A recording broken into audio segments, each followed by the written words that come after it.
જય શ્રી કૃષ્ણ. ભગવાન શ્રી કૃષ્ણ કોણ છે એ તમને ખબર છે? જેની પાસે સુદર્શન જેવું શસ્ત્ર હોવા છતાં પણ હાથમાં હંમેશા વાંસળી રાખે છે, જે કૃષ્ણ છે. જેની પાસે દ્વારિકા જેવું વૈભવ હોવા છતાં પણ સુદામા જેવા ગરીબ મિત્ર હોય તો તે કૃષ્ણ છે. અને જે પહેલી જ ગાળ પર માથું કાપી નાખવાની શક્તિ ધરાવતા હોવા છતાં પણ 99 ગાળો સાંભળવાની જો કોઈમાં ક્ષમતા હોય તો તે કૃષ્ણ છે. અને મૃત્યુના ફેણ પર નૃત્ય કરતા હોય તો તે કૃષ્ણ છે.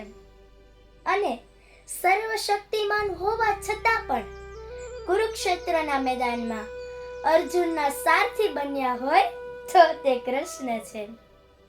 એટલે જ તો કહું છું કે કૃષ્ણની લીલા અપરંપાર છે. જય શ્રી કૃષ્ણ.